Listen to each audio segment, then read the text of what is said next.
Cameraman over there? Yeah. Look like a really good friend. No. I appreciate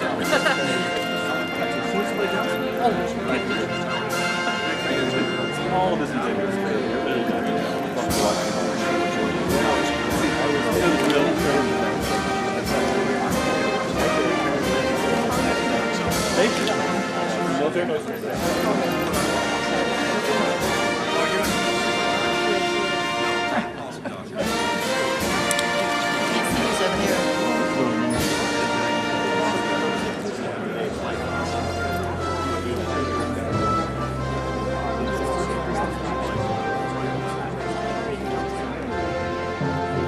Ginger? We're running our cameras too, man. Go drive up. Your congressmen, your senators go jail for Wanted to get some phone calls. we go. We may not be able to hear yet. We got your say so too. Yeah, how's it going?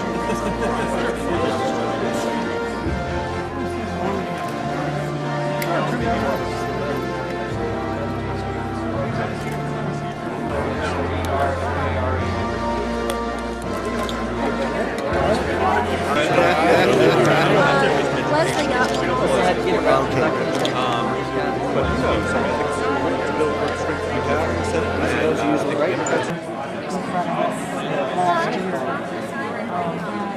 $500 billion, if we cut it tomorrow, would be a third of next year's debt. Right. It barely gets us going in the right direction. You need to let your representatives know, you need to call them and write them that $50 billion is nothing anymore, $100 billion is nothing anymore, and that we need more, we need structural change. Right. To come out to meet with us. It's very gratifying to look out into this crowd and see so many people. Just like people that I've seen throughout the state of Utah, I see so many of you who love things that are distinctively and uniquely American.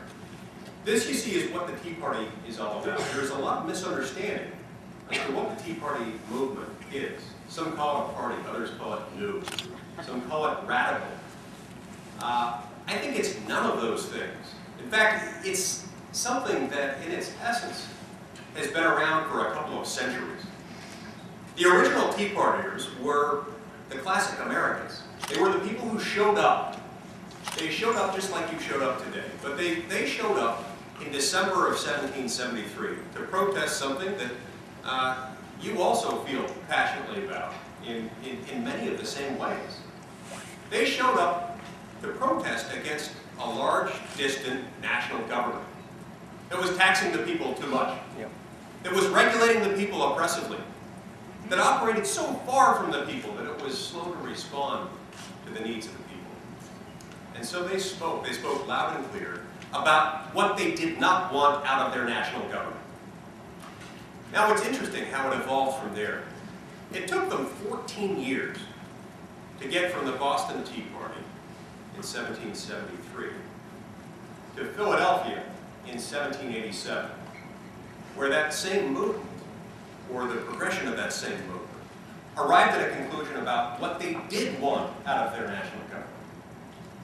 The interesting thing is, what they did want out of their national government is something they put into a document that's still around today.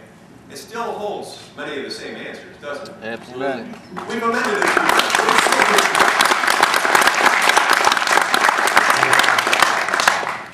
And what this document says is, so as to avoid some of the problems that we faced with our old national government, I mean our really old one going back to the 1700s, the one based in London, we're going to put together a national government this time that has just a few powers. We're going to reserve most government power to the states, because it's states where governments operate closer to the people. Amen. Thank you for sending me some help.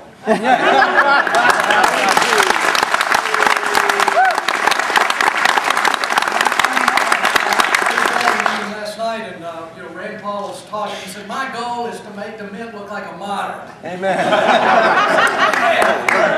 And Mike Lee got up and explained some policy thing for about 10 or 15 minutes, and everybody's eyes were glazing over. And I said, now he's the policy nerd and not me. I need these guys here. So thank you so much for them, and Marco Rubio, and Pat Toomey, and Ron Johnson. We got a great new group of folks from all over the country because of the Tea Party. There's not one Republican here who does not understand that they would not have won the election without Tea Party support. That's right. Yeah. Whether they were the most conservative or not when it came to the general election, they know that it was this new grassroots movement that pushed them over the top.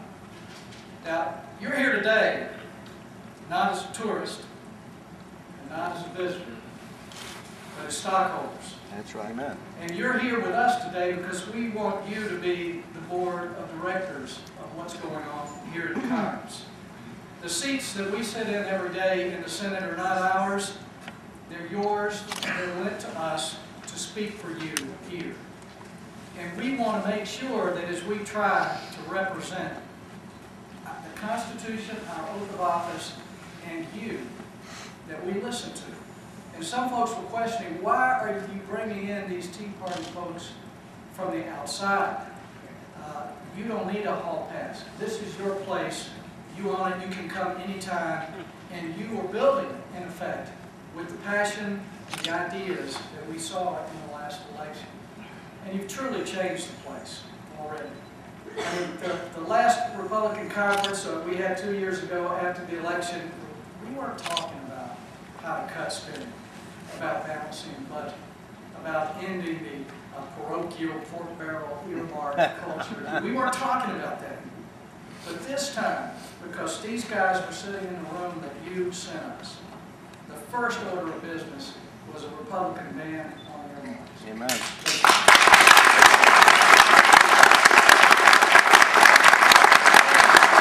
second was balanced budget. The third was return to 208 spending levels with a promise to get better than. We started talking about the right things because of you. And I can tell you, after the last couple of years, when I got frustrated with my own party and decided to go out and get involved in primaries and try to help candidates that would come and represent a constitutional friendly government, I had no power or authority at all to be of any help. And you know what political endorsements mean. They mean absolutely nothing. But what happened is the power, the energy of this country has shifted from Washington back to the people. And all across the country, people, not just political activists, but folks who've never been involved with politics before. And what you did in this last election is to help start that process. That's right. What you did is send us enough people to the House and the Senate that we can stop the incredibly bad stuff that we've seen over the last 2 years. We don't yet have the numbers to do all of the good things that we need to do. But hopefully, because of the incredible debt that's about to sink our country, that we can muster up enough votes to stop raising the debt ceiling without some balanced budget commitment or something that will force us to use some common sense here. But this is just the beginning. I think America has woken up, but we can't push the snooze button and roll back. Amen. That's right. The only hope we have of changing and saving this country is not in Washington, but it's still outside of Washington. That's right. It's the, again, the ideas and the passion. It's the fear that we feel inside if we go take a stupid vote, knowing that millions of people are watching what we're doing. We can't go back to business as usual. That's Amen. Right. We've got to take what happened in 2010 and look at 2012 this is decision time for America. Absolutely. This is where we determine whether we're going to be the city on the hill, the bastion of freedom for the next generation, or are we going to settle into what we call a European style of socialism, a government that keeps spending and borrowing and devaluing its currency, where people who really work and try to save and sacrifice lose more than they gain during the course of their life because of an irresponsible government. this is not an election about Republicans or Democrats or anybody with a political Common label. sense. This is about Americans deciding what kind of country we want to be in the future. Amen. And folks, there is a competition out there. There are nearly half of Americans now, when the pollsters ask them, do they approve of Barack Obama after the first 2 years? Nearly half of them say they approve. Dependent. So the half of you who understand that what's happening is going to destroy our country have to be more active, more passionate, more winsome than we've ever been before. That's right. And this is decision time for America. The good news is we saw that there are not a few people here in Washington that hold power over you, but it's you that hold power over us. That's right.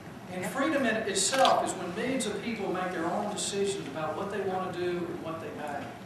Tyranny is when a few people make the decisions for those millions of people about what education their children are going to have, about what health care plan they're going to have, about what kind of pension they have when they retire, or where you can develop energy. Folks, we've got a situation now that's teetering. Allegiance to the flag of the United States of America and to the republic for which it stands, one nation, under God, indivisible, with liberty and justice for all. We still need a little help on Thank you. You know, the president has said, and his advisors have said, the sky's falling. If we don't raise the debt ceiling, it's the end of the world. They don't point out that in 2006, the president voted against raising the debt ceiling, and so did Harry Reid. Somehow it's different now. But there are potential complications of not raising the debt ceiling. I am a newly elected member of the United States Senate and was one of the founding members of the Tea Party Caucus in the House, where I served previously. But I'm delighted to be here with not only Senator DeMint, one of those who we all know as a leader, but my fellow new colleagues in the United States Senate, Senator with Mike and with Rand. And I look forward to us working closely together as kind of new blood. You know, sometimes the Tea Party movement and those of us who support the things that are said by Tea Party participants, it's thought that it's something radical. Only in recent time, only in the very last few years of our nation's history, would anyone think it's a radical idea to believe that the federal government should live within the Constitution of the United States of America. Is it radical to believe that we should balance the budget, that we can't afford to spend money we don't have? Those things have been historic foundations of this republic that we live in, and that we have the responsibility to pass on to the next generation. It's one of the great things I think about Kansans and Tea Party folks in particular. And I look at my mom and dad who were in their 90s. Their whole focus in life was how do we make life better for our kids and grandkids. Amen. There's nothing selfish about people who are involved in the Tea Party or the folks back home in Kansas who cared about the last election and who won. Their focus was not about how do we make life better for themselves. It was what do I do today to make certain that my kids and grandkids have the opportunity to live the American dream. Yeah. And that we fulfilled our responsibility. In fact, I would say my generation's greatest responsibility to the citizens of America are to pass on to the next generation the freedoms and liberties guaranteed by the United States Constitution for Amen. all Americans for all time. Thank you for listening.